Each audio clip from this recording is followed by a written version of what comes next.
This is Infants on Thrones. Listener essay. Listener essay.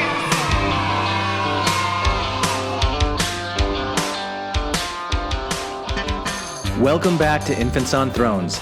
I'm Glenn Ostland, and this is our November 2018 Listener Essay Contest, where you, the listeners, get to say what you want to say, how you want to say it, where you want to say it, and it is more than a privilege that where gets to be here, that we get to host these on Infants on Thrones, where so many of us are all infants, sitting on different kinds of thrones, right? Today's essay comes from Linda and is titled Confessions of a Former True Blue Believer. And after you listen, please go to our website and vote for it and provide the author some personal feedback. Winners will be announced in early December. First place gets $200, second place $100, and third place $50. All right, ready, set. All right, go ahead. Confessions of a Former True Blue Believer.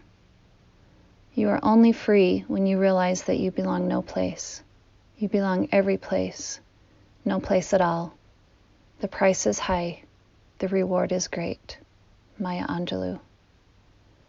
What if it's not true? A friend asked me years and years ago. I mean, what if we die and we find out the church wasn't true, that none of it was real? Not possible, I answered her.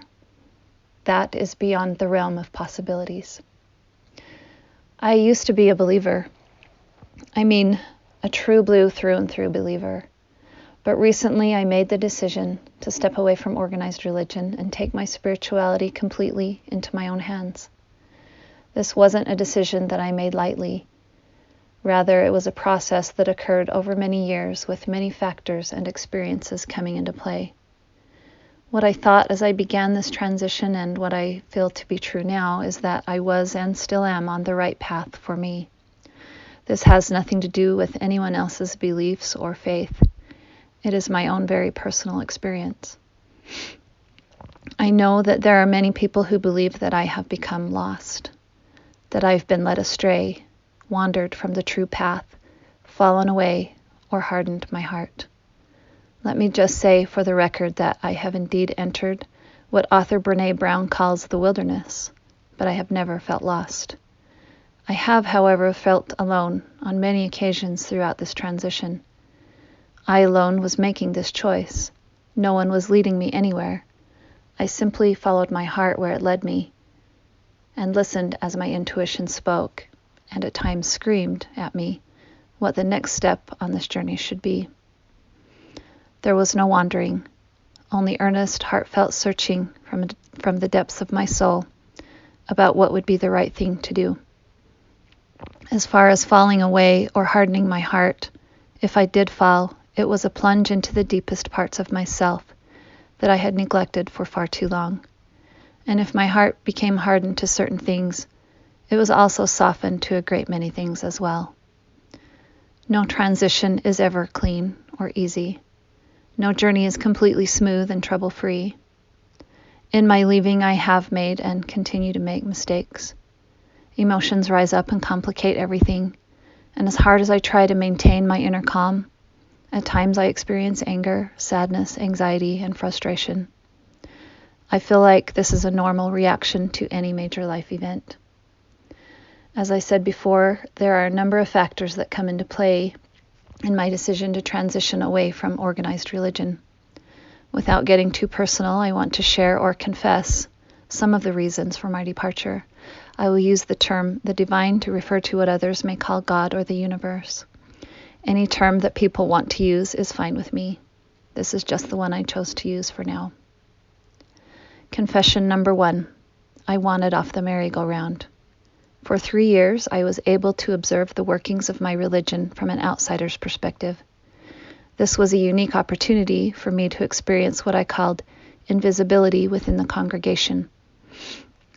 I felt that this was a gift offered to me by the divine that allowed me to gain perspective that otherwise would not have been afforded me.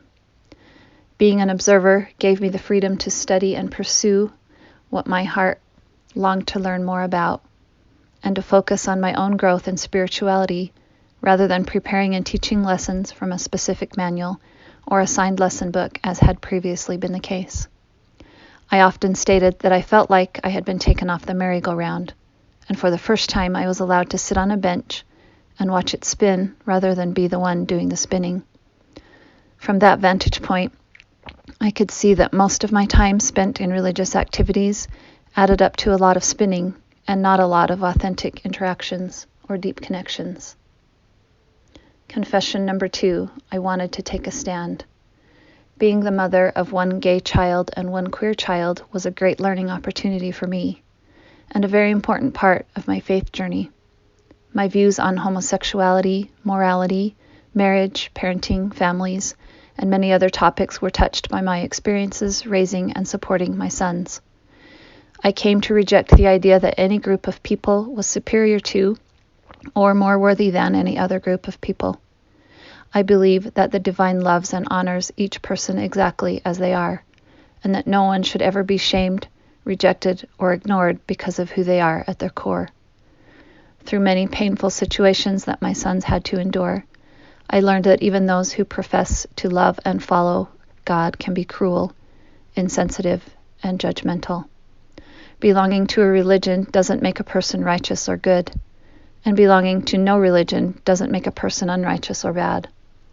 I found myself more and more gravitating toward those who had been through hard things, suffered injustices, been misjudged or mistreated, and who had come out the other side softer and more compassionate. As it turned out, many of those people were not the ones I attended meetings with on Sundays. Confession number 3, I considered other religions. In my 3-year period of studying many topics of my choosing, one thing I learned was that people of other faiths believe just as strongly in their religion as I once did in mine.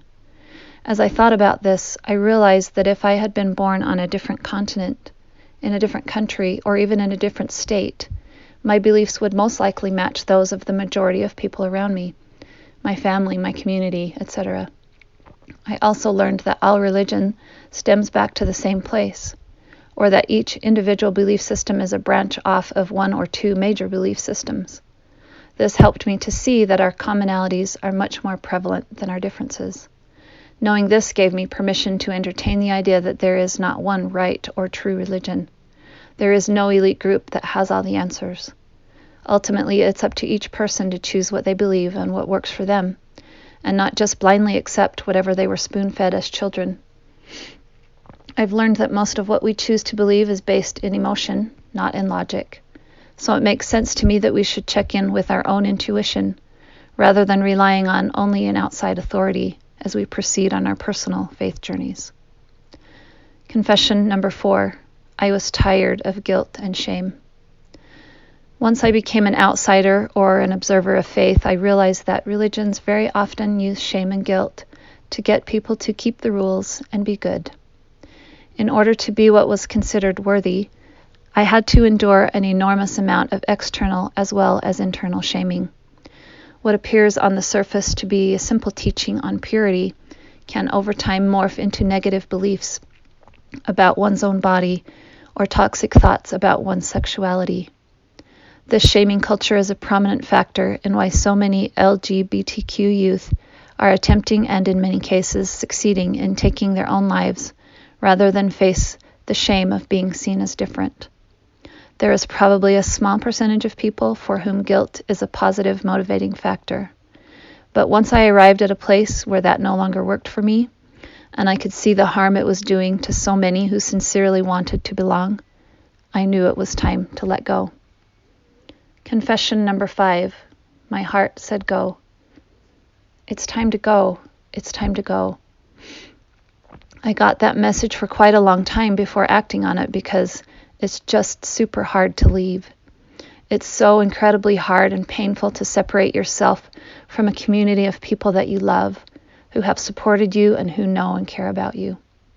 I didn't want to hurt anyone, and I knew that by leaving I would. When you say that you no longer believe what you used to believe, it scares people because they are used to the old version of you, and they don't want that to change. And so when you shatter that image they had of you, it makes them sad. People just want you to be what you've always been. So it took a few years for me to finally listen to what my heart was telling me.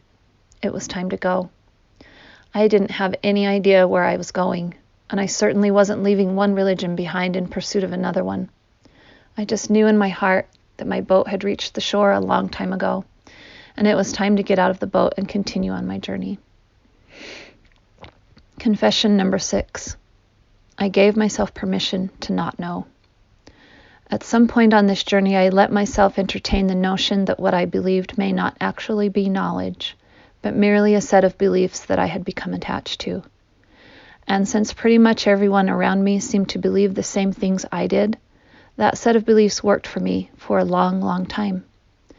When I finally gave myself permission to not know, it was frightening, but also liberating. Maybe I didn't actually know anything, and maybe that was okay. Once I realized that I didn't and actually couldn't know everything, I also realized that no one else could either. For most of my life, I had assumed that those in positions of authority over me had full possession of the truth, that they understood how it all worked, and that they would lead me in the right direction.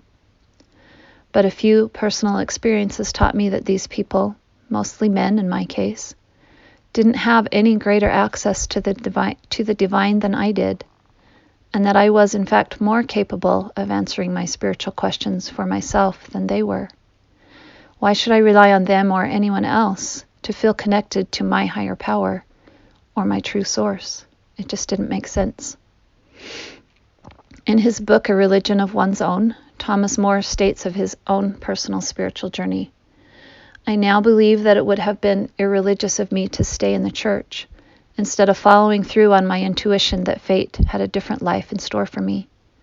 I didn't know what the future would bring. Like stepping off of a cliff, I was going into free fall. I had no assurance that I would find a more meaningful existence, and I didn't have any clues as to what the future could be. I was at the mercy of pure intuition, asking me to surrender. People sometimes turn to formal religion for comfort, but a deep personal religious sense may require the opposite. The capacity to be with uncertainty, to take risks, to ask the most difficult questions, and to avoid the easy answers. Maybe this is the difference between formal religion and the spiritual path you find on your own. With the latter, you allow yourself the pressure of doubt and wonder." End quote. All those years ago, when my friend asked me to suspend my belief and imagine a different spiritual reality for even a few moments, I couldn't do it. I just couldn't. And I'm sure there was some reason I needed to hold on to my beliefs for so long. For many people, holding to the set of religious beliefs they were born into brings a sense of familiarity and belonging. It's a safe place, and there's no reason to walk away. For others, it may be necessary to leave that path for a period of time and then return to it later on down the road. And for some like me, the path may lead in a totally new and unexpected direction. No matter what direction your spiritual journey takes, or even if you take the journey at all, it is entirely up to you. It might look crazy or even tragic to someone else, but even so, it's a journey worth taking. Hey, that was great. All right, listeners, don't forget to go to our website and vote for this essay, provide some feedback. And if you've got something you want to say and you can squeeze it in before the end of November, record your own listener essay, send it to us, we'll post it. Come support us on Patreon. And as always, thanks for listening to Infants on Thrones. Hi, this is Hillary. Matthew, Ryan, Carol, Keith. Ashley, and I like to play bingo online while listening to Infants on Thrones. You can comment on this episode on the website, infantsonthrones.com. If you really like what you hear, give the Quorum a 5-star rating and write a short review on iTunes. I did. Anyone for the closing prayer?